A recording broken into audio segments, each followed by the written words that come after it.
I met you in the half-light, where the signals hum and fade, words hanging like laundry on a wire we never made. Your eyes were doing circles like a compass without north. I was counting all the seconds I've been walking back and forth. The clock was missing numbers, the street forgot its name. Every thought I carried felt borrowed, bent and strange. You spoke in quiet riddles, like rain against the glass. I felt something loosen that I didn't know I had. So tune your heart a little closer to mine. Let the static fall behind. We don't need a perfect line, just a frequency that holds through time. I've been trading paper promises at corners of the day, watching shadows sell their stories, then quietly walk away. But you stood like a question that refused to disappear, like a song I didn't know, but somehow always here. Your laugh moves slow and sideways, like smoke across a room. I followed it instinctively, like moths follow the moon. Every step between us shortened, though we didn't move it all, like gravity remembered why it had to fall. So tune your heart a little closer to mine. Let the static fall behind. We don't need a perfect sign, just a signal that survives the night. If love's a map with half the roads erased, we'll read it by the scars we trace. No fireworks, no closing door, just echoes learning what they're for.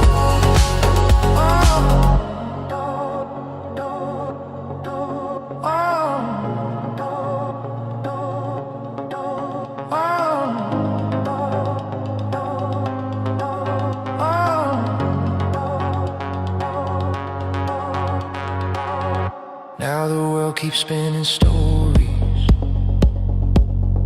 it insists are true, but I hear a softer rhythm every time I look at you, like something ancient waking underneath the noise, a quiet stubborn harmony that never begs for a choice. So tune your heart a little closer to mine. Let the static fall behind in the spaces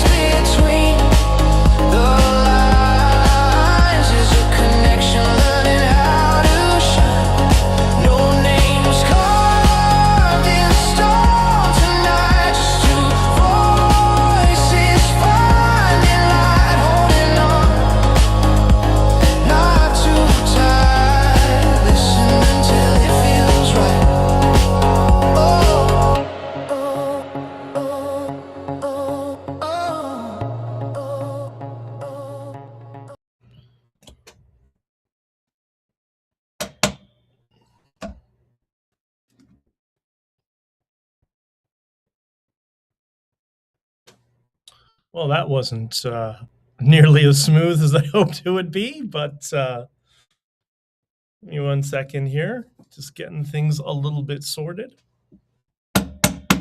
Good morning, everybody. And an amazing, what is this, Friday morning? Yeah, Friday morning of a very, very long week. I hope everybody's had a much better week than I have had. That's for sure. We'll give it a couple of minutes for everybody to come around. Come around, join us. Let's all come together and grab your coffee, and let's begin another amazing Friday together. And how do we do not just our Fridays, but our Fridays, our Saturdays, and our Sundays? We do it the Canadian way. And to my friends in the United States, or friends in Latin America, this is the Canadian way. And I'm sorry, I haven't translated this, not yet at least, but maybe I will. Maybe I will for diversity's sakes.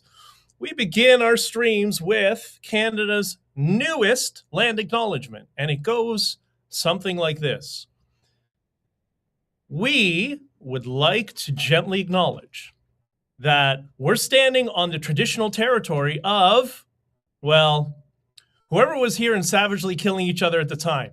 Anyway, they aren't in charge anymore. We're here until the Americans take over. Sip. Good morning, everybody. I hope somebody sends that to the Carney Liberals or the other crazy party, whatever it is, at some point. It's so funny. It just goes how scripted, not just the media is, but all the outrage. And we're going to get into that a little bit later. And I'll map up a couple of things. First is I told you it would get warmer, right? The sun has come out. Things are a little bit warmer. The days are getting longer. So there's so many good things going on. I've had a couple of people ask me, by the way, to tell me they loved the intro music, which, okay, that's better feedback than I thought I would get. I have put together almost, I don't know, I'm trying to put together kind of an album, I guess you would call it, and work with Spotify and kind of an intermediary. And, I've exported like hundreds of tracks. For you who don't know, I've explained this before. The AI assisted music phenomenon will be the equivalent of what DJs were in the 1980s. It's just going to become normal, especially for those of us who have a music background and we use it as a tool and can really refine it with our music skills, maybe better than people who don't know music very well.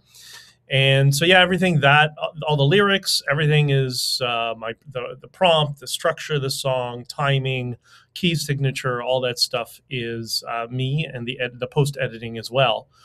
So if you are musically inclined, I strongly suggest you delve into AI music generators, just like you do ChatGPT or Claude or all the other LLMs, because it just takes your workload. It just tremendously reduces it, and the amount of output is absolutely amazing. We're going to talk more about AI in a minute, and then we're going to get into Bad Bunny and all the nonsense we've seen this weekend. But this week. But the lesson is, don't fear AI. Lean into it. I promise. It will change your life for the better. But like everything in life, there are trade-offs, and there are going to be trade-offs for AI as well. By the way, is everybody loving based John Cleese? John Cleese from Monty Python. For those who don't know, John Cleese has become very vocal on some important issues, publicly and online, and maybe we'll talk a little bit more about that over the next couple of days. Just to review a couple of things, I wanted to ask: Did any of you do the test? The test with the cognitive dissonance test? For those who weren't here last stream, so I'll explain it. Basically, the short version is I mapped out how to experience shifting people into cognitive dissonance and what to look for. Because once you do that, and this comes in terms of communicating with people on the other side and unbrainwashing them, it essentially allows you to slip them into what's called the 7 signs of cognitive dissonance, and then you know what to look for. And you can tell when somebody it has an original thought, or they've just been assigned an opinion, which we see a lot of nowadays. And just for review, the 7 signs of cognitive dissonance are: they change the topic, they mind read, ad hominem, word salad, analogy instead of a reason, not analogy to support a reason. It's too complicated, you'll never understand, or the so you're saying straw man. And we're going to talk more about those themes moving on, as we have for quite a bit, because I think this is important to understand from a comms strategy. And you saw I was using some of these skill sets during the trucker convoy and other previous political stuff that I was engaged with. And once you understand this means of communication, it's going to be a lot easier for you to communicate with friends and family around you who don't understand the culture war and are struggling to get it. Risa loves the song. Well, thank you, Risa.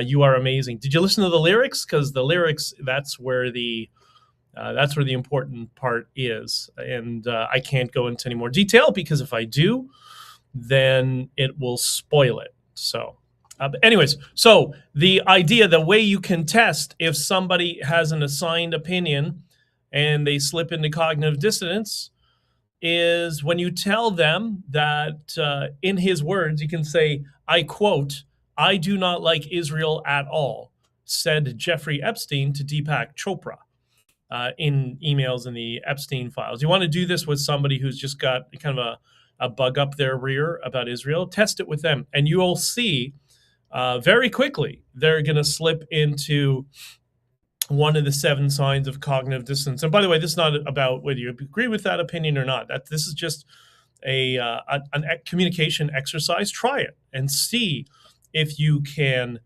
get a response, and you can slip that person into one of the 7 signs of cognitive dissonance. Because so many of those people, they're trapped in an emotional state, and they're also, then there's the activists online, they're in the motivational state. I've discussed before rice, which we'll go into more another time, why people do things. And it's very different it's very, very different. It's biased to a couple of these in politics. Just for a review, rice is the reason we do things. It's the reason everybody does things. And yes, a lot of people will argue that, well, all goes down to,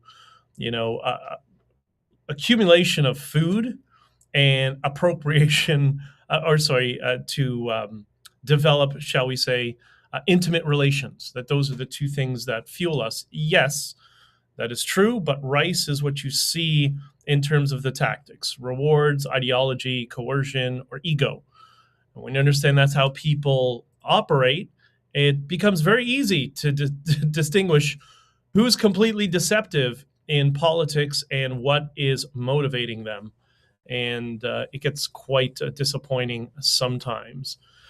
Maureen, good morning to you as well. And Jesse, good morning. But I think you have to go to your lawyer, you said to me over Discord. So go have fun and have an amazing day.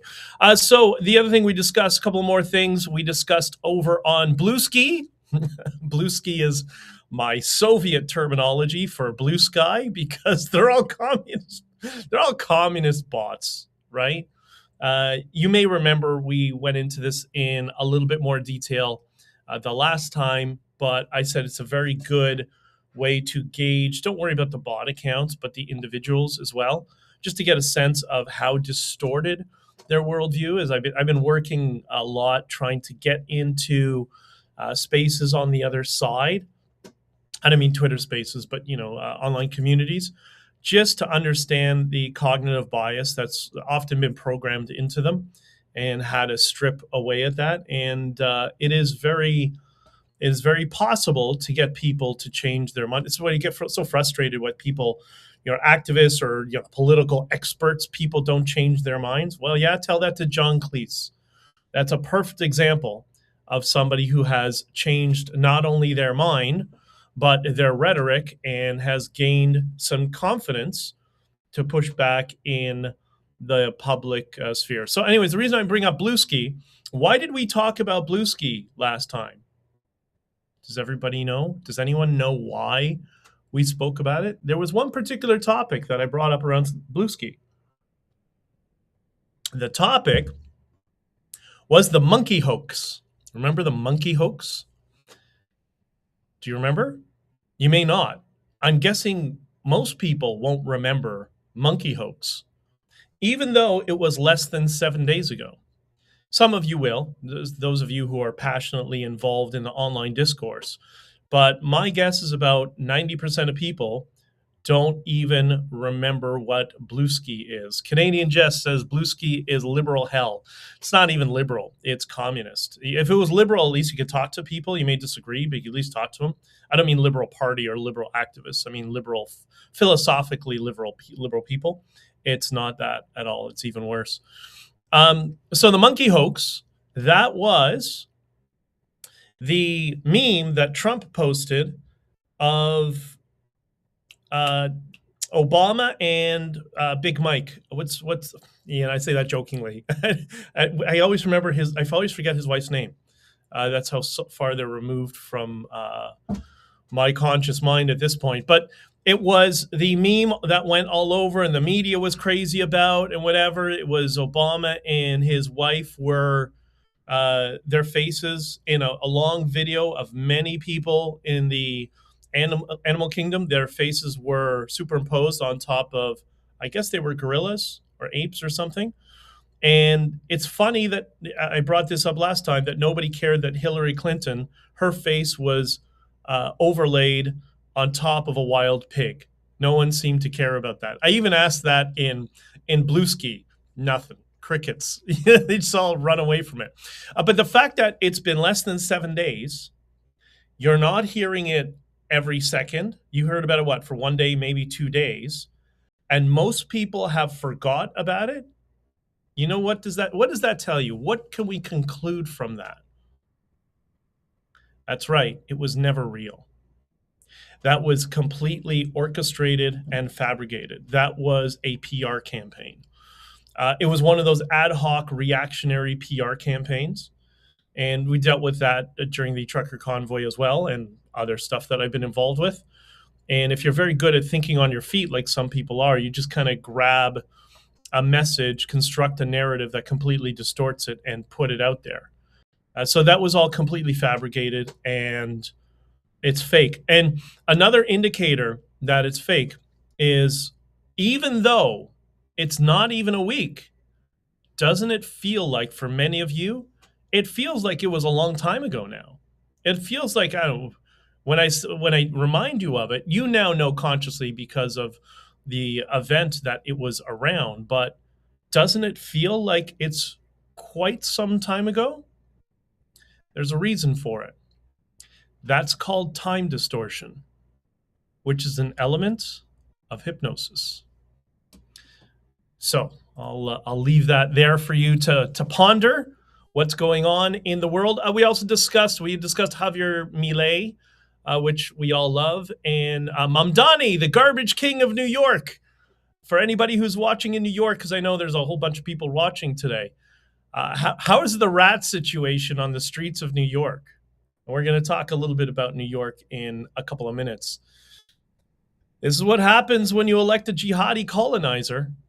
This is just where we're going. And learn the word Hydra. We'll talk more about Hydra in future episodes as well. We also discussed Billy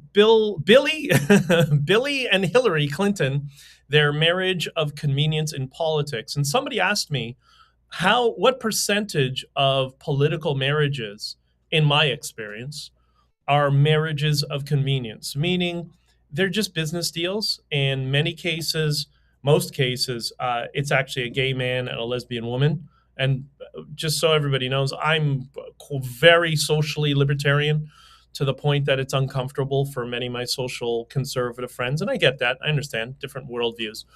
But I was asked, what percentage are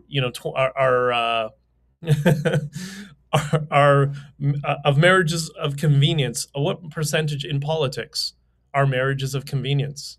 Well, if there's anybody who's listening from the Scott Adams audience, I'm going to ask it this way. You're going to love it. And the question is, how can I word the question? The question, I'll word it this way. What percentage of political marriages are marriages of convenience? What do you think it is? Take a guess. What percentage? 25%. Exactly. My guess is actually somewhere between 25 and 30% of political marriages are people who have very deep issues or very severe cases of psychopathy. A lot of them, not all of them, but a lot of them are just really disturbing people that get into politics. They're the people who are very lazy and very lazy, but very ambitious. So they won't do any work. They want everybody to do any work and everybody to do their work. And they feel that they are the ones who are dominant in every situation, even though they haven't earned it. So speaking of those types of people, the mayor, the garbage king of New York, Mamdani, there is a post that's going around, and I reworded it a little bit just to correct the words. And it reads this. I can't remember who put this up. I'm sorry. I try to get people's posts on here when I can, but I was running so many windows and having problems this morning, so I apologize. But I reworded it anyways. The post is this: the leader of the terrorism riots in New York, Nurdin Kiswani, is now calling for a ban on dogs and pets in the city. Dogs are considered haram for the religion of peace, or that part of the religion of peace. This is why I and many others, we talk about the extremists, because we're trying to protect your dogs and cats. I like dogs. I like cats. Who doesn't like dogs and cats? Like, what kind of human are you? But anyways, so the garbage king of New York administration is now trying to pace and lead or utilize behavioral nudge theory to make the idea of banning animals from the city as an acceptable form of discourse. And I hope anybody who is in New York will immediately shut that down before that even gets any legs. You know, it's one of those things. Everybody's got the Mike Tyson quote I love. Everyone's got everyone's got a plan until they got punched in the face. They need to be punched in the face. I don't say physically. I'm talking politically. Get all the cat ladies together in New York and tell them what their views are on pets, and that pets should be banned. You know, little Fluffy has to be expelled and euthanized. That's exactly what they advocate. Anyways, a couple of things on AI, and then we'll get into the Bad Bunny and other nonsense. So there was a Trump meme that I came across, I think early this morning, late last night, something like that. And some of you may have seen it. And that was Donald Trump playing. It was a video of Donald Trump playing hockey, scoring on Team Canada. Did you see that? Didn't you see that? It was, I mean, AI videos getting very, very impressive. And it was it's hysterical. It's Trump on skates wearing a suit and everybody else wearing their uniforms. But I thought of that, and then something else that popped up on my feed earlier in this week, and that was the Bitcoin store in El Salvador, in El Zonte. El Zonte is Bitcoin Beach, and shout out to Ronnie. And so it's a little store right on the beach. It's a surfer town, and it was there was a picture of Shakira there, and Shakira, who for those of you who don't know, is a massive pop artist throughout Latin America, around the world actually, and she was in El Salvador for a concert, and lots of people saw the picture of Ronnie and Shakira at the Bitcoin store. Small country, everybody kind of knows each other. I think the population of El Salvador is 9 million, if I'm not mistaken. And the fact that she could end up in what's become a tourist destination in El Salvador, because El Zonte is a very small little town, very cute, is not completely out of the realm of possibility. And so many of us saw that and saw, oh, well, great, that's very cool. Congratulations, that's awesome. Well, it was completely fake, right? And I think I could put that under a couple of categories now. One is you got to be very skeptical of pictures that you see now, unfortunately. And the other one is something that Scott Adams talked about, which I've talked a little bit about this on this stream because I've been through it, much like Scott and other people have. Nothing you read about a public figure is real. Nothing.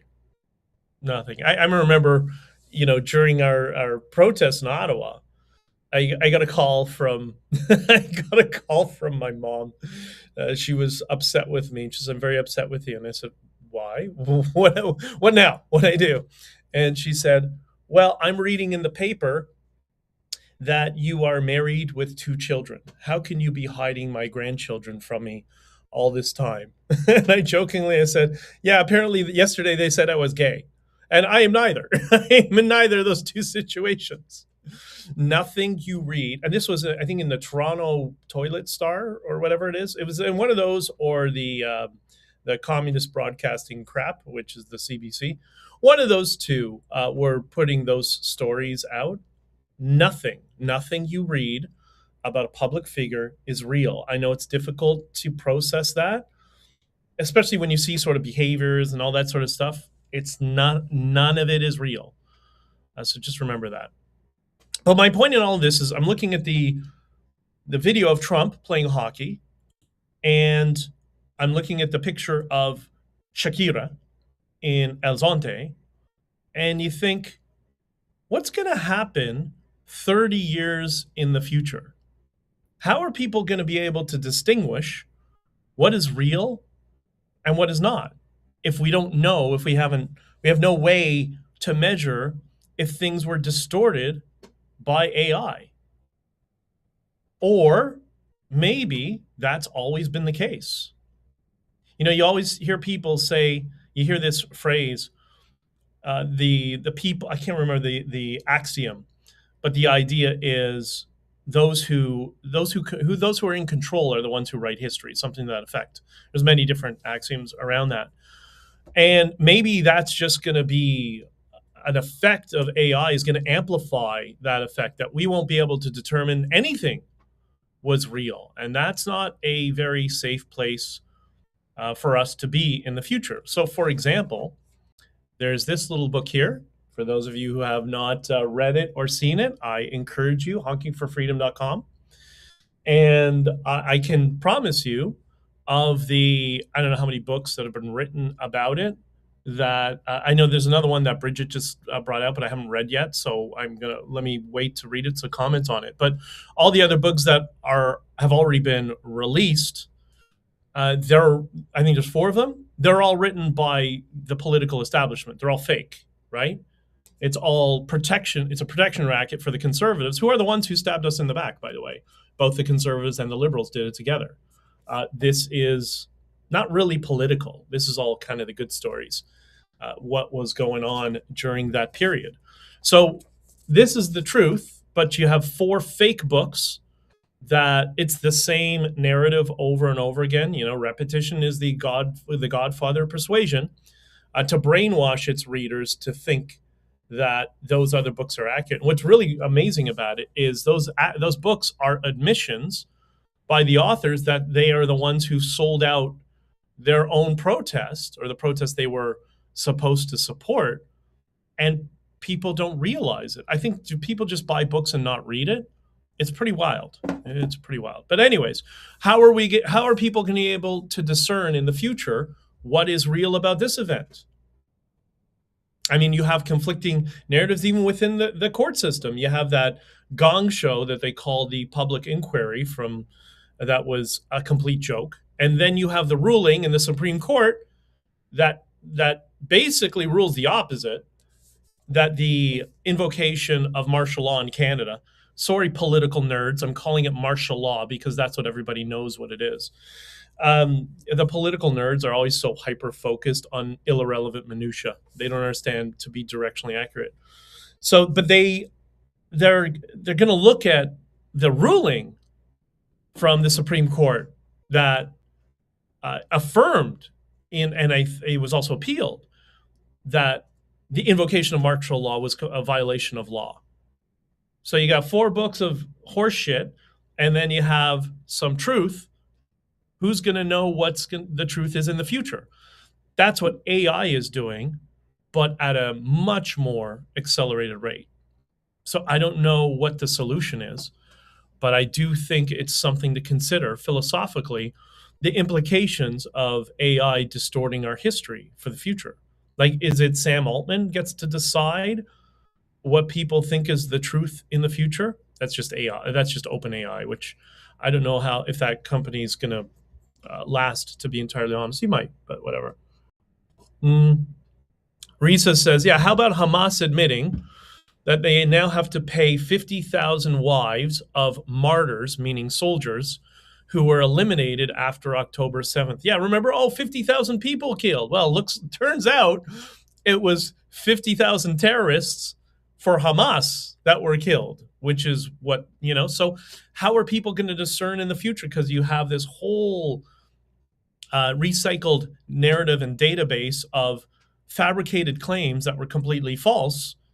And then here we go. We have admissions from the perpetrators of what they did. What's going to be the record of history in the future? I don't know. Also on AI, this was pretty interesting. There's an article, a post that was going around on X that I think got, last I checked, about 40 million tweets. So it's not specifically just to AI people. I think there's some philosophical framing that's important for people to understand. It's a post by Matt Schumer, and he is, I think he's an executive, a CEO of one of the smaller AI startups. But he posts this. I don't like reading stuff, but this one's important. Let me read a little bit of what he said. He said, I am no longer needed for the actual technical work of my job. I describe what I want to build. He's a developer, obviously, within his company. I describe what I want to build in plain English, and it just appears. Not a rough draft. I need to fix. Not a rough draft I need to fix. The finished thing. I tell AI what I want. I walk away from my computer for 4 hours and come back to find the work done. Done well. Done better than I would have done it myself, with no corrections needed. A couple of months ago, I was going back and forth with the AI, guiding it, making edits. Now I just describe the outcome and leave. He goes on to say, let me give you an example so you can understand what this actually looks like in practice. I tell the AI, I want to build this app. Here's what it should do. Here's roughly what it should look like. Figure out the user flow, the design, and all of it. And it does. It writes tens of thousands of lines of code. Then, this is the part that would have been unthinkable a year ago. It opens up the app itself. It clicks through the buttons. It tests the features. It uses the app the way a person would. If it doesn't like how something looks or feels, it goes back and changes it on its own. I'm losing my place. Like a developer, it's fixing and refining until it's satisfied. Only once it has decided the app meets its own standards, think about it, only once it meets its own standards does it come back to me and say it's ready for you to test. When I test it, it's usually perfect. So it's making decisions, right? He goes on, he says, I'm not exaggerating. This is what my Monday looked like this week. What do you think? I wish people would stop. I'm sorry, I'm getting people who should know bothering me when they shouldn't. So the point of this is, where do we go with this? Well, I'm going to give you a couple of other examples. So think about this. Before I go on the other example, think about this. You just talk to the AI. You tell the AI, this is what I want you to do, and it does it. That's it. Well, where's the productivity? Maureen says, that's mind-bending. Maureen, just hold on 1 second. In other examples, I talked a little bit about what is now called OpenClaw, which was Maltbot, and before that was something Claude. 3 different names in 3 days, trademark issues, whatever. So this is the AI assistant model that you can give it an entire computer and can do everything you need it to do. And it can do everything you do. So this example is amazing. A developer programmed OpenClaw, which is its current name, and so it gave it access to everything that it has. And it said, the guy said, I want you to negotiate, so to reach out, find this brand and model of car, negotiate and buy it, and like negotiate the deal with the dealer. And what did the AI do? It started contacting dealerships, reaching out, sending emails, and then started negotiating the term of the purchase and how they're going to finance, because these are all things that were in the prompt. It started negotiating back and forth with the salesperson over email. And after, I don't know the period of time, I don't know if it was a day or 2 days, but it's something like that. Because it was waiting for responses, the AI would respond back, and it negotiated $4,200 off the purchasing price of the car. Somebody says, BJ, I haven't been able to figure out what is your preferred platform to support, Substack or Locals. Both are good. Either are good, and I'm going to be putting everything together. So whatever you think is better for you, how about that? And thank you, by the way. I appreciate the support. Much more is coming soon, I promise. So the AI went on its own, and it reached out and negotiated a $4,200 discount and arranged the deal. So when the guy got home from work, whenever the negotiating was done, the AI said to him, I've negotiated your car. This is the price. This is the date. I sent in a down payment, I believe, because it had access to his banking. And you can go sign the deal and pick up your car. Computer did that. He did nothing. I'll give you another example. This was also OpenClaw. I think it was OpenClaw. I might be confusing too. I'm pretty sure this was. But he was a developer for an AI agent. And what he was trying to teach the agent to make dinner reservations for him, for whatever reason. So, and he created a prompt and gave it parameters of what it could do, but didn't give it any guardrails, any barriers. It basically could do whatever it want, whatever it could figure out how to negotiate, how to make a reservation. So what did the AI do? The AI first contacted it downloaded an app. I guess it was whatever that restaurant app is online, Yelp or something like that. It downloaded an app, searched for the restaurant that he told it, contacted the restaurant. I don't know if it was a messenger or email, because an AI agent can do both. AI agent can use your iMessage and your phone number, whatever. Tried to contact the restaurant, sending messages and emails, didn't get a response. So did the AI stop? No. No. That's not what the AI didn't give up. AIs don't give up. That's the thing that is both fascinating and can be scary. What the AI did is it went and did some research of how it could communicate, many different ways it can communicate with a restaurant, and it found that many people call in reservations for their restaurants. So what do you think the AI did? It went and downloaded an app that allowed it to convert text to speech, and it can make phone calls. You know, you can make calls like through Google Phone in the US and stuff like that, or VoIP software like WhatsApp and stuff like that. So downloaded a text-to-speech translator, installed it, and then called the restaurant, pretended to be the person, so selected their name, got the maitre d' or whoever answers the phone to the restaurant, and the AI, without the person on the other end knowing, said, "Hi, my name is so-and-so. I want to book a reservation for tonight at such and such a time." And they figured out whatever the time was, and the restaurant confirmed the reservation. So when the developer got back to his computer later that day, at night, whenever it was, he realized that the AI took it on its own to realize, okay, I can't contact the restaurant via text or email. What creative solutions could I come up with to be able to finish this task? Think about that.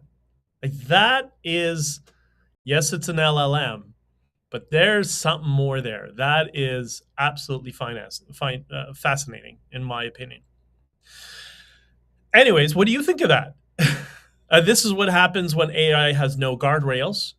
And this is why guardrails are sometimes important. My understanding from my friends who have children that guardrails are very important. And yeah, so I think this is also, the future is amazing. We got to be, once we figure out how to navigate this, I'm actually quite positive on AI. I think a lot of people get scared of this because it's new and they're not sure how it's going to fit in their lives. Sometimes our egos are impacted because we think, well, it's going to make us redundant. And I'm the opposite. I think all of us, myself, you, everybody, we're all very adaptable. And no matter how the world changes around us, we figure out a way to incorporate technology in our lives so it's not so disruptive, right? But anyways, those are the AI stories. I thought you would enjoy that. Quick comment here. Callum released a video that's a YouTube channel called Britannica, obviously with 2 N's, but you can search it online. Callum asked me a while ago to join him in El Salvador. He wanted to do a documentary on El Salvador, and which is a fascinating video to watch. It's about an hour and a half, I believe, on YouTube. It's called El Salvador, the Bitcoin Dictatorship. Go check it out, and it gives kind of the narrative in English and the narrative in Spanish, and they are quite different in many cases. As somebody like Marcella, who's one of the co-hosts of the Scott Adams School, who is Salvadorian, she will acknowledge for many people. You should follow her on Twitter. And so anyways, we went to El Salvador. We did this documentary. And why am I bringing this up? Because Callum does a bunch of travel videos, kind of a political overview, but not party politics, just kind of, this is what the people are like, this is what they think, and that's it. And he goes to some popular vacation destinations such as Ireland. Ireland's okay. Russia, okay, and Zimbabwe, or Rhodesia as he calls it, like, okay, or Iraq, and okay, I ain't going to Iraq. Well, actually, I'd love to go to Iraq, but he's just released a video this week on Syria, and he was in Syria when the bombing started. When was that? 6 weeks ago. He was just about to leave the next day, and we were going back and forth over a text message to make sure he's okay. But watch his channel, Britannica. You will find it fascinating. It's better than watching Netflix, in my opinion. That's just kind of the stuff that I like to watch. But it was very funny. And he makes fun of it. The people who are primed to believe anything. My favorite part is he shows the low-class people there, the kind of bottom feeders, who are digging holes below what used to be the synagogue. And they're looking for, quote, Jew gold. God, people are so dumb. And it's like all over the city. Like, there's many instances of people looking for, it's the funniest thing. By the way, just for anybody who is that dumb, there's no such thing. That's not what happens. I mean, is there such thing as Christian gold where they hide it under the church? Like, that's not how people behave. But this is the Islamist communist brainwashing that is assigning opinions to people. And it really affects bottom feeders like that really easily. And you see that being tried in the West.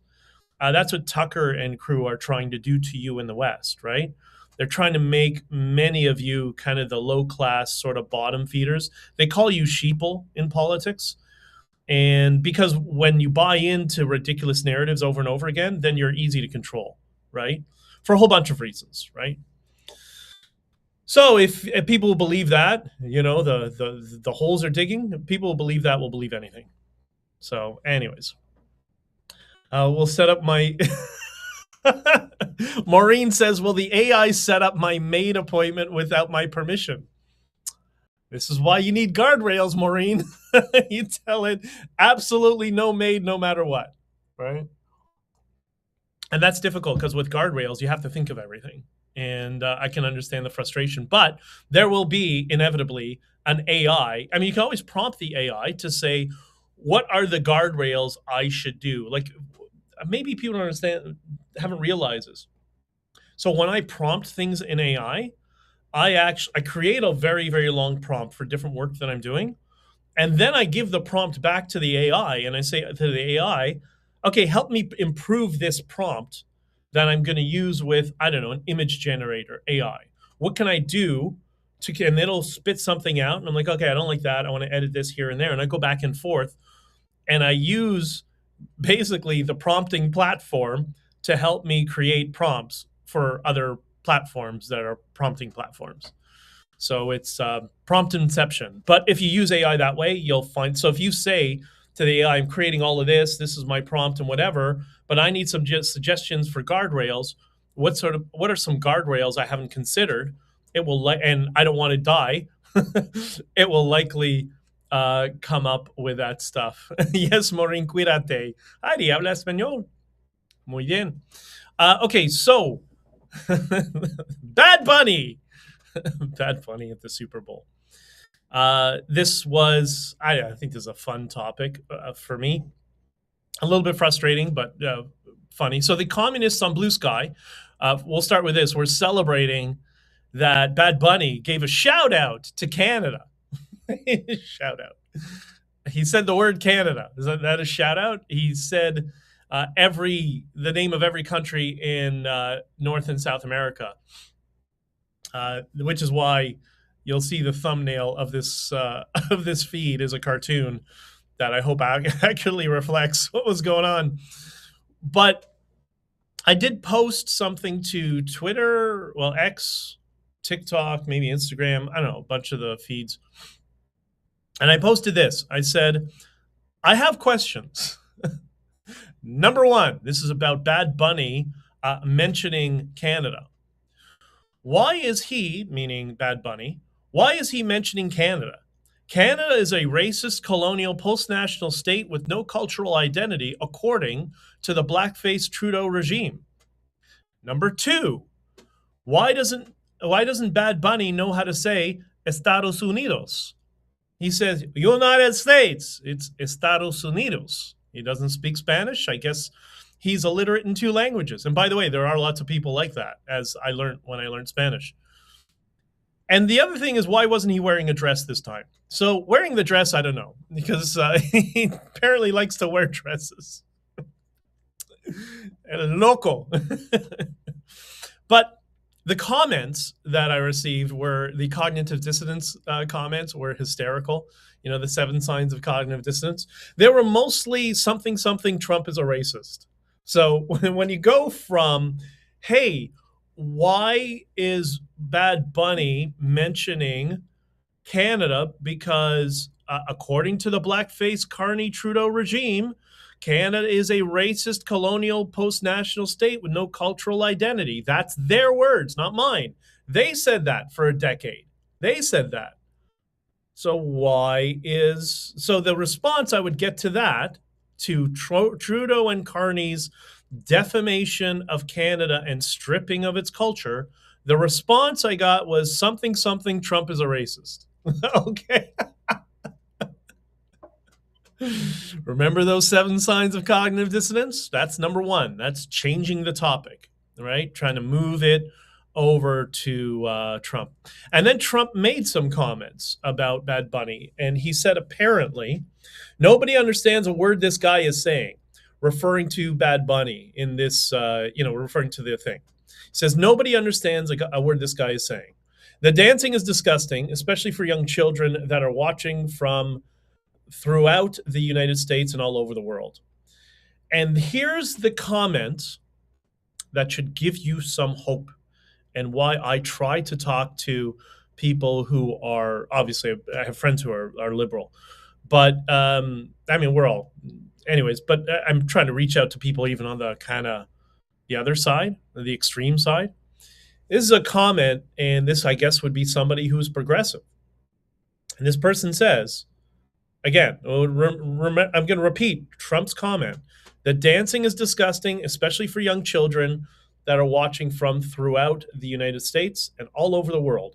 And the comment from this progressive was, I hate Trump and everything he stands for, but I'm with him on this. Think about that. A progressive says, I hate Trump and everything and anything he stands for, but I'm with him on this. And that's the thing that's interesting. It's much like people on the left would smear Trump people and say, oh, you're just a cult. You love everything he says. And you talk to people like, no, I don't like these 5 things about Trump, but what are you going to do? You know, there's a lot of things I do like. I think we can be as charitable to some people on the liberal side that just because somebody's really confused, in my opinion, on their maybe philosophical or political leanings, doesn't mean they agree 100% of everything they're supporting. We got to get away from this bifurcation that we all think everybody is all in or nothing. You know, the zero-sum game bifurcation of the world, because I don't think that's how we are. This is my experience. I live in a very progressive area when I'm in Canada, and people here, would disagree obviously on a lot of stuff, but people are good with me. Well, we get along. We respect each other. So Claudia then sent a message, and Claudia is a Latina, and she says, why the F do they always portray the Latin American women as if the only thing they can do is shake their rear end? Think about that. Is that not what you're seeing? Is that what you don't see? Is that what you see in the cultural zeitgeist? And I would agree, having spent lots of time in Latin America and lots of time outside of Latin America, that this is the dominant positioning of American propaganda. We all country has this. It's really wild. When you're in Latin America, it's like the economic force in Latin American news, this has always blew me away, was Mexico. Like they see Mexico as this massive economic behemoth in many Latin American countries, but you don't see that framing of the world if you're living outside of Latin America, right? So every country does this, tries to assert themselves as the dominant position, right? One of the things you hear in Canada is, oh, Canadians are so friendly. Well, guess what? That's what Colombians say. So this sort of propaganda is recycled from political establishments all over the world, right? But I think what they're doing, what the American psyche does to depict Latin America in a certain way, I think it's subconscious. I don't think it's intentional. Like, think about Latin America. It's this subtle framing that Latin America is like, I don't know, like Darfur. Everybody's short, brown, native-looking, poor, doesn't have water, struggling to survive, all that sort of stuff, right? It's third world nation. And again, I don't think it's intentional. I think it's subconscious. And I would also argue this is the main reason for, again, subconscious animosity towards the United States throughout the region for those people who have it. Because you want to make people angry, target their identity, and then distort it, which is what they're doing. So of course it's going to drive animosity. And I'm not picking out the United States. Every country does this, right? And if we're aware that this is what happened, it becomes easier to dismiss and not take things so harshly, right? And what's interesting is my experience, most places that I've been in Latin America, everybody looks either European or mixed. And, some countries also have a larger African community. They call them Afro-Latino. But there it's not an issue. Like they don't focus on their race all the time. The communists are trying to infuse that in Latin America, but with very little success.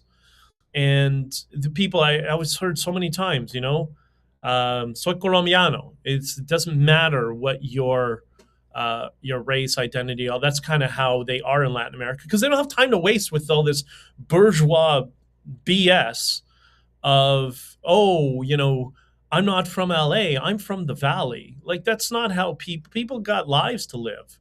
They have responsibilities they got to take care of, right?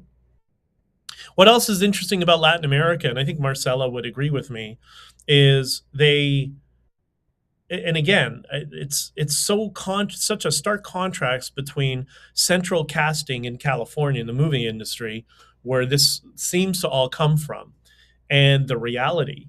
Most of my friends in Latin America tend to be more academic, more intellectual, more professional types, and they're very formal, way more formal than we are. Like, did you know in Latin American culture, they look at Canadians and Americans that we all dress and look like lazy slobs? Think about that. What does that do to your mind? When everything you've been taught about what Mexico is, the stereotype, the Pancho Tequila, Juan Valdez, and that sort of stuff. They look at us as slobs because we're so informal and that we're lazy and all we do is eat. Might be right. And we don't walk, which I think is the main reason everybody's gained so much weight. And it's even in their language. Like, they're not only formal culturally, they're formal in their language and how they speak to each other. Way more formal than people are in the Anglosphere. It's the perfect example when you learn Spanish in Colombia, especially. The difference between tú and usted. When you have a friend, you say you say tú. If it's somebody you don't know, it's usted. It's like it's a formal word that we don't have. We don't have a formal you. It's just you. They actually have language that's more formal. They dress more formal. It's not tolerated, at least in my experience, in different offices in Latin America. When you go to the office, it's hotter. So because it's hotter, it's cold actually in a lot of cities. It doesn't have the same, that's going to be a whole other conversation. Let's just say the climate is different, okay?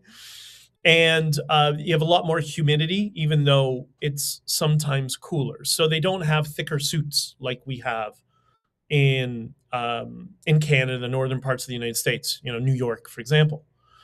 But you work in an office, you go to an office, dress like you work in an office. And they take pride in that. Like, we take pride in, I can go to the office as a techie guy who's casual and dress like what Latinos would call a slob. They look down on that massively. They do not endear that. Heidi says, sorry, Spanish. Their English isn't great either. Yeah, she says most gringos don't bother to learn English. Well, Heidi, is this where I start what makes my American friends crazy is when I hear the letter Z, which comes from Sesame Street, because the letter is actually Z.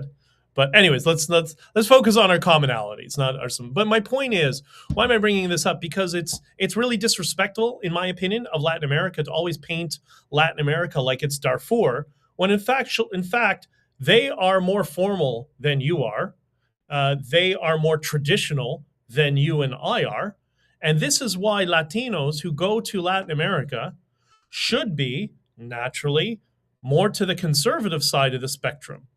Even though they tend to bring in people from lower classes, they call it costeñas, from lower classes. But even they are more conservative and formal in their worldview. And I'm not saying that is right or wrong, because I have many issues I'm very conservative on, many issues I'm quite liberal on, as many of you know. But I think just it's to be respectful of their culture. And the problem is, this is what the Bad Bunny nonsense perpetuates, right? This is why you think Latin America is Darfur, because of garbage like Bad Bunny, who are illiterate in 2 languages. That is not reflective of their culture at all. And in fact, to most of them, to the ones who are educated, it's insulting. And that's the view that I've seen most commonly. So while people in America are outraged that Bad Bunny doesn't speak English at the Super Bowl, Latinos are outraged that doesn't represent me either. And by the way, I don't use this stupid word Hispanic. They're not from Spain. They're from Latin America. They're Latino. If they're from Spain, then they're Hispanic. Again, gringos in English, right? But anyways, so it's very interesting, and I think it's very important for us to understand that they are much more like us in the West than people realize. So I always encourage people to go to Latin America. And if you go there, you experience this in a very different level. It's pretty wild. So I hope that kind of covers it. And Heidi and Marcella, I hope I have done some justice to help communicate how you guys feel when you see this sort of reggaeton. You know, Puerto Rico is not Latin America. It's a country in Latin America, a holding in the United States. But Puerto Rican culture is not Latin America.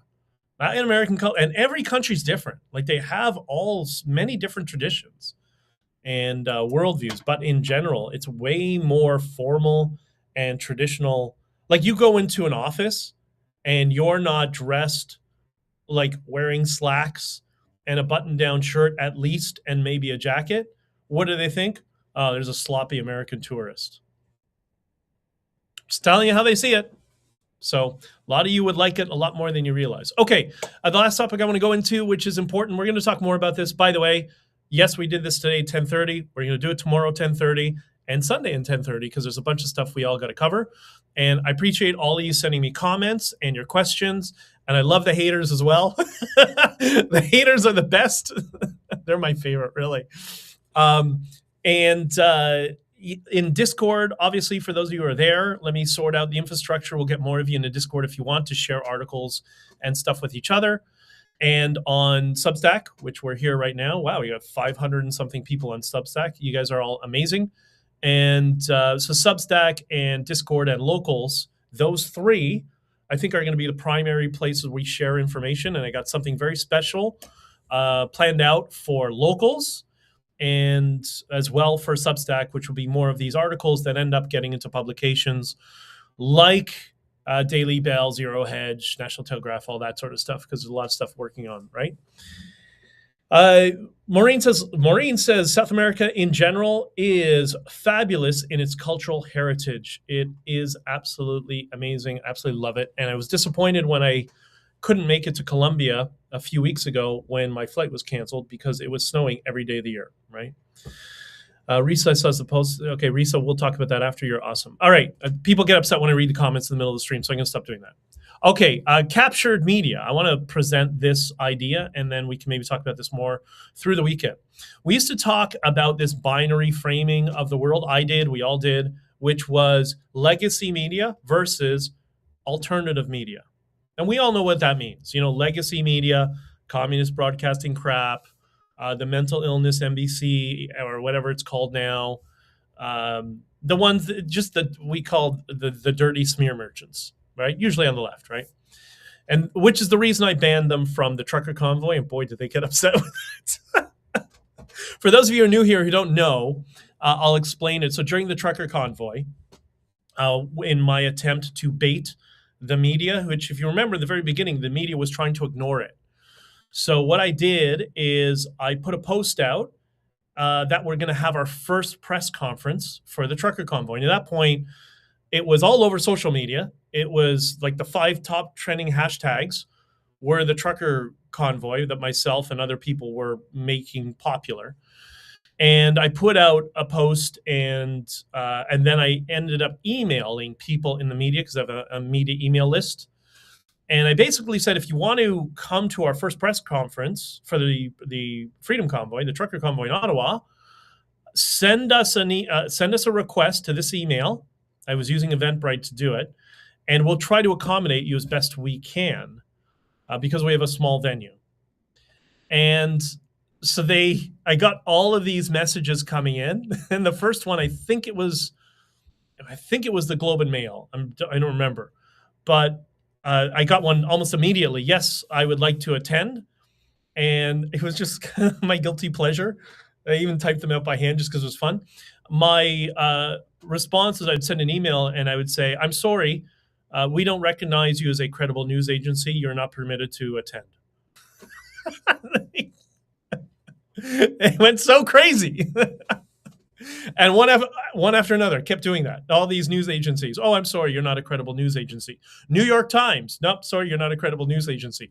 Because I knew I could have far greater reach if I could utilize alternative media and get legacy media to start smearing us and calling us racist, which is exactly what they did. They were going to do that anyways. Whether they came to our press conference or not, we knew they would. I knew they would call us names.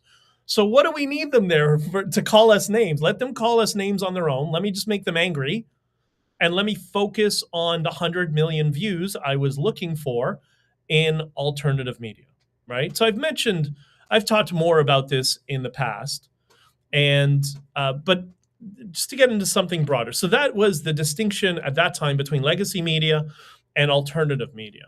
I want to introduce a new idea, and this is what's going on today, because the media landscape in the world has changed. And that is this term, captured media. Now, what is captured media?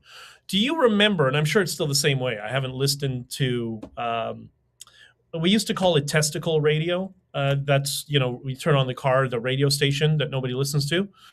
Not all of them. There's still some good ones, and I go on with Mark Petroni on his show. But anyways, you would turn on the news, and remember this? I remember starting to see this massively in the 90s when I was first started to drive.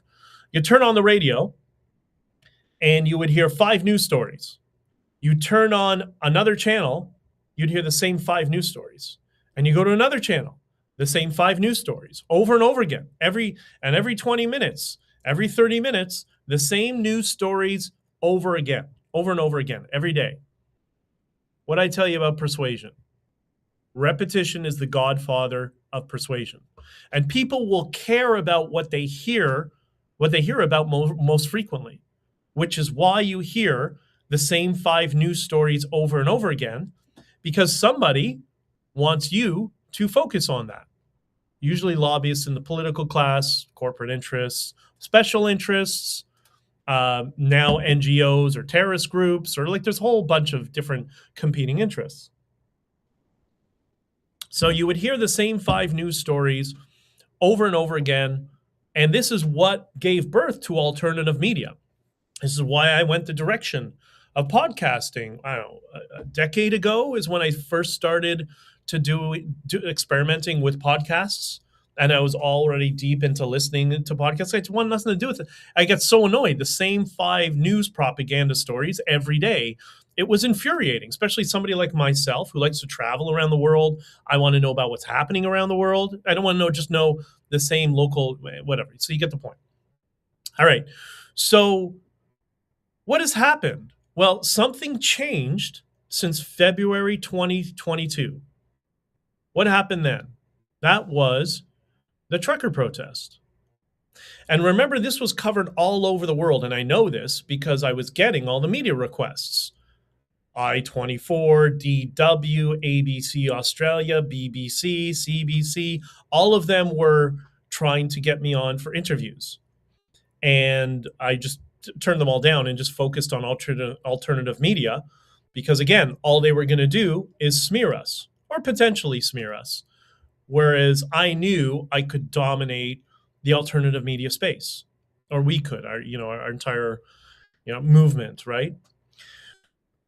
So that time was a pivotal moment in media. And we also remember we had 40 protests. There were almost 40 protests, 40 countries around the world that had protests just like ours, right? So something changed right at that moment. I mentioned this private conversation I had with Jordan Peterson, and we were talking about media politics. This was a year after the trucker convoy, something like that.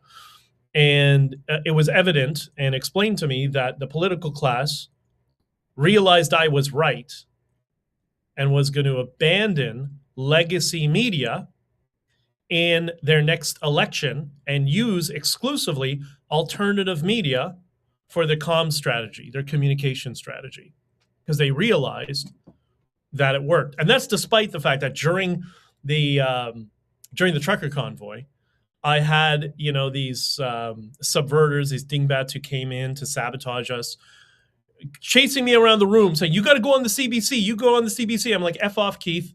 You're not needed here. Goodbye. Leave. It's global for a reason. It's not because of you or some of the other trash you brought here, right?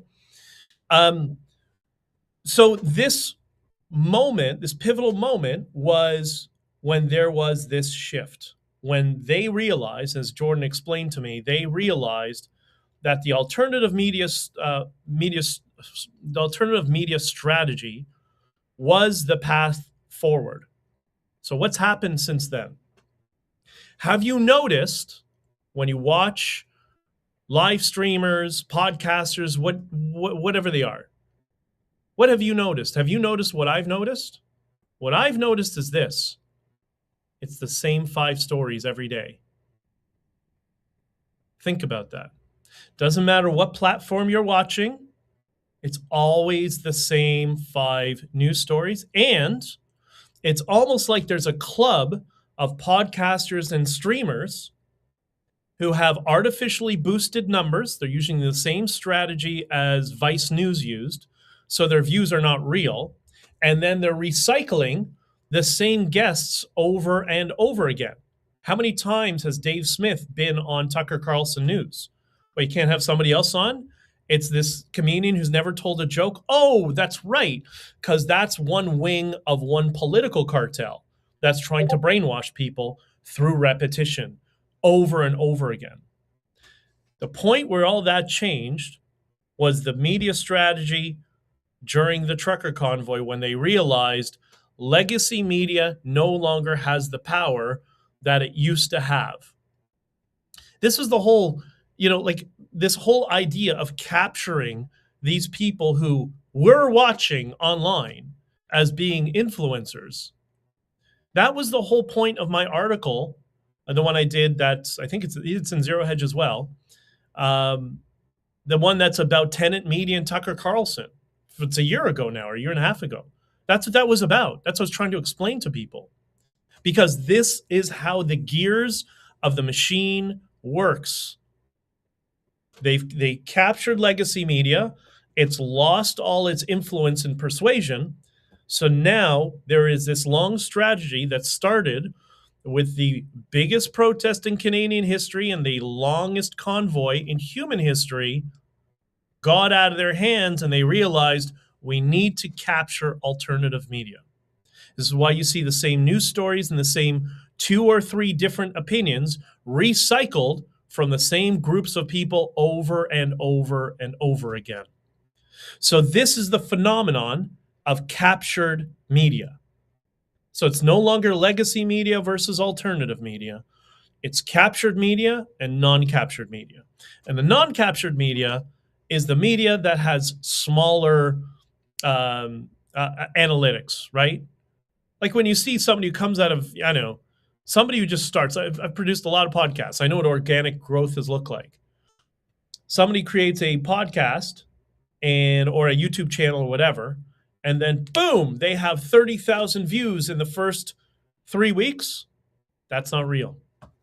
That is absolutely not real. That is political capture using click farms, which maybe I'll explain click farms another time.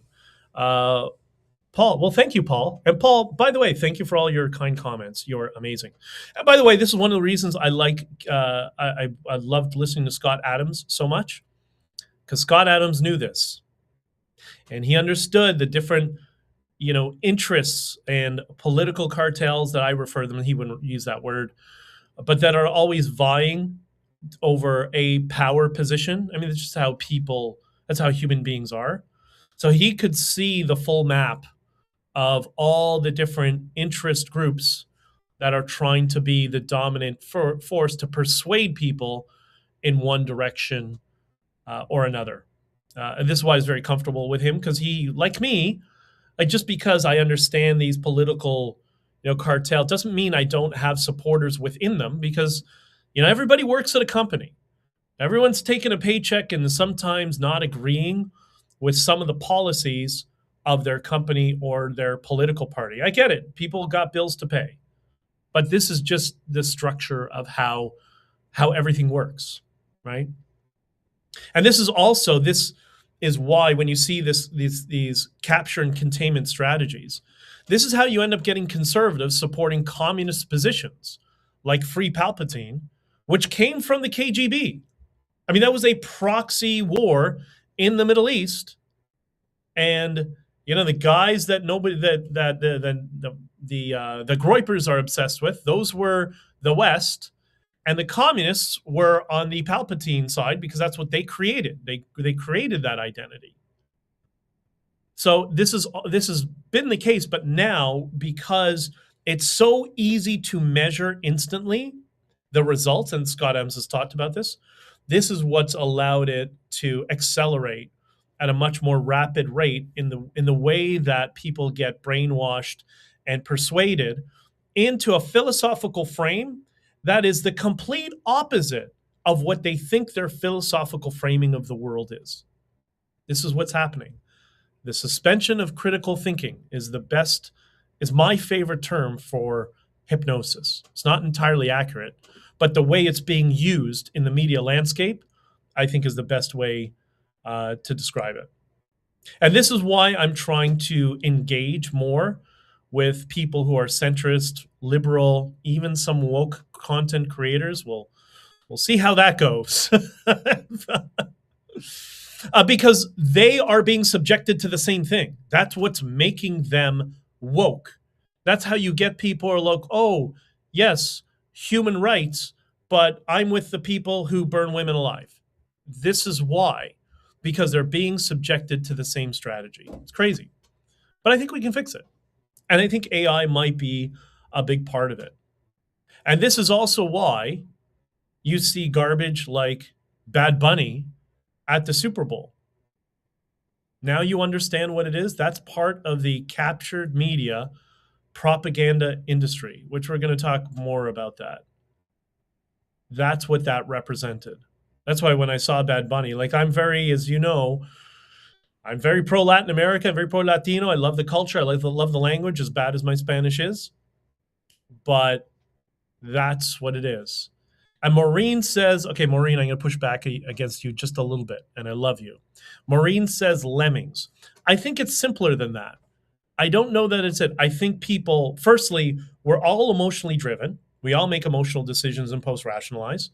That's something Scott Adams talked about frequently. That didn't come from him. That comes from hypnosis. But the other thing is people are busy. People have so many things in their lives. People are struggling to pay their bills. They got kids. They got lives and responsibilities, and they got to report at work, and they're afraid of losing their job. Like, people have a lot of things in their lives. So, I don't want to say they're struggling. They're just, there's only so much bandwidth that we have, right? And I think that's what this strategy exploits. So I hope that helps, and I hope you can see Bad Bunny as an example of captured media.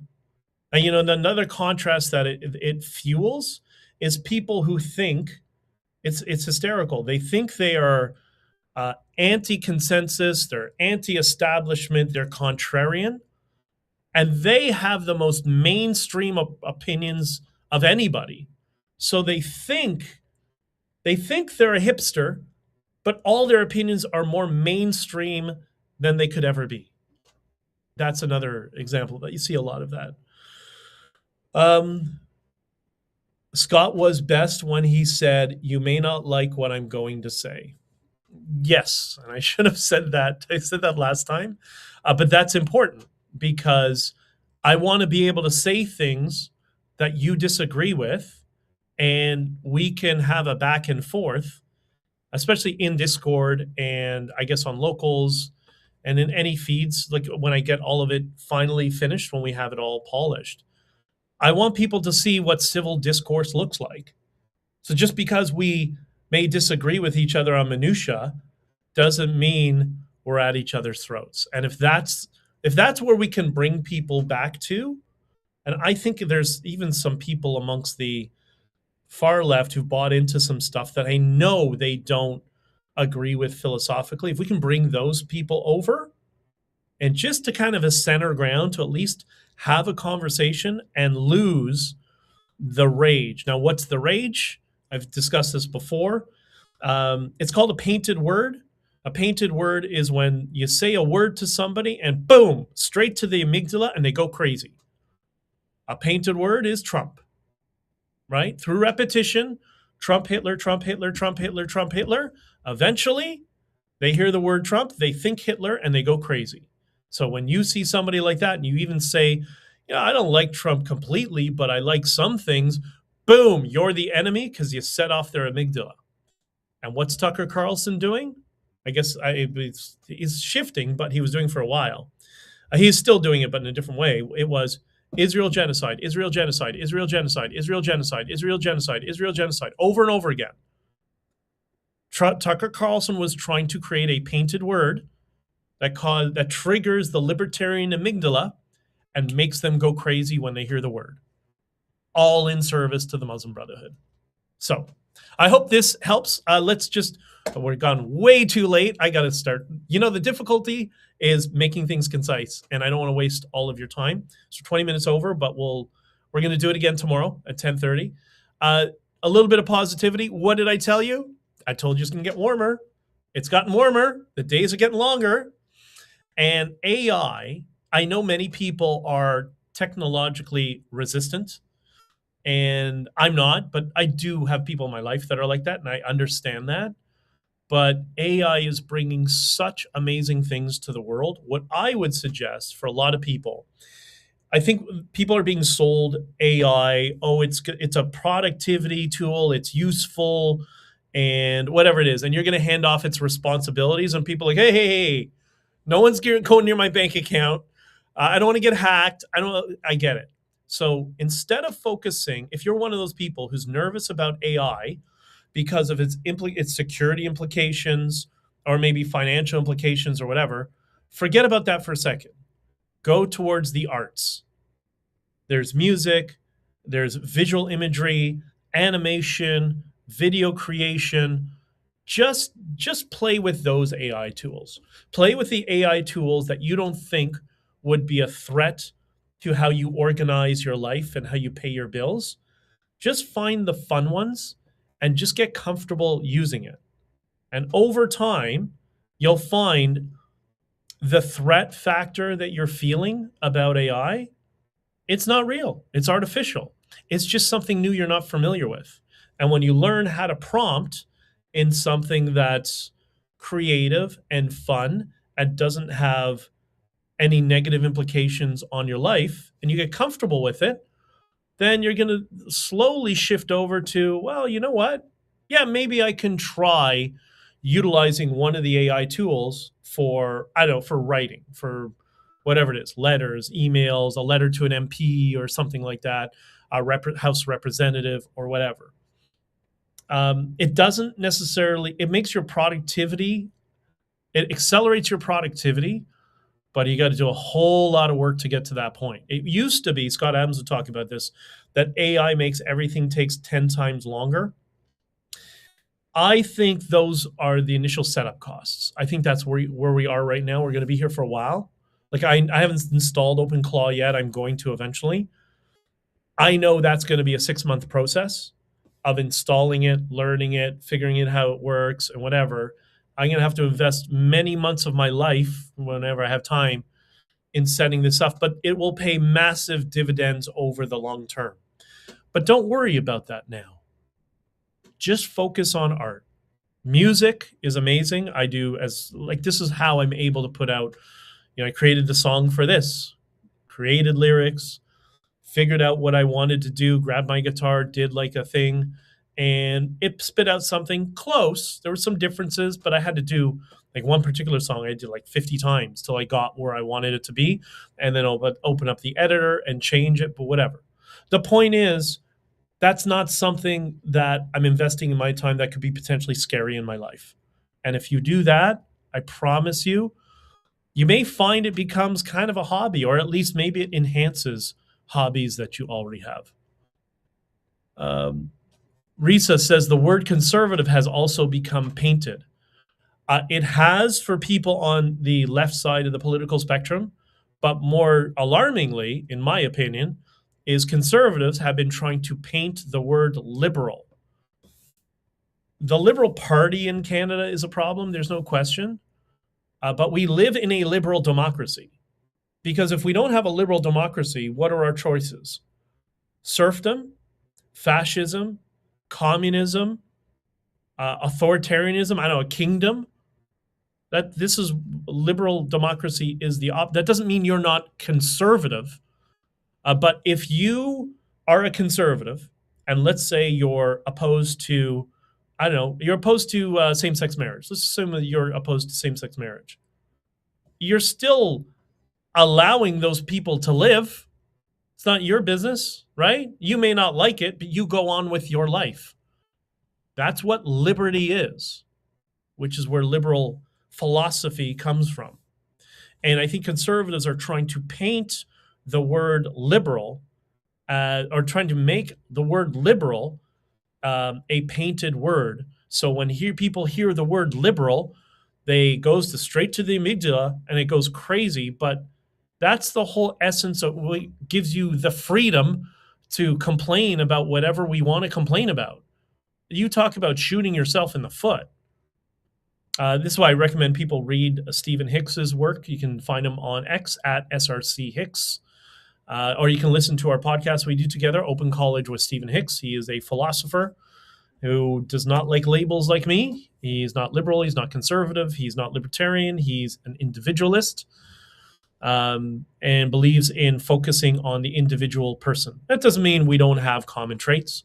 We don't have opinions that may be defined as more conservative or more liberal or more, even sometimes progressive. Listen, if you send me to Iran today and I see what women are doing, what that regime is doing to women in Iran, in the context of Iran, they would consider all of us progressive because we don't think women are property that should be bound and gagged. I hope you don't think that. So everything, like all language is contextual, but sometimes so is philosophy. All right, LTW Bisque likes your content. Well, thank you very much. And Heidi, thank you very much.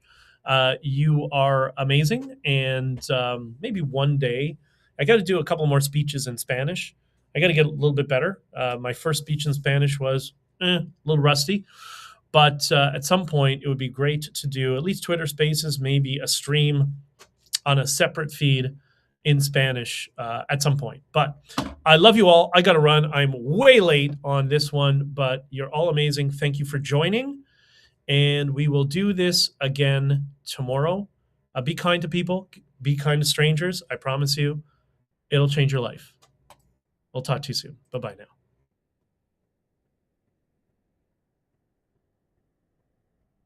Why won't? You might still have. You might be in luck. You might still have me longer because it won't let me end the stream. Still at. Delete the room. There's a room? Can somebody? Well, this is interesting. We'll do tech support together. God, I'm running out of time. It says end and close. See, does that work? End stream. Who knows how to use Rumble?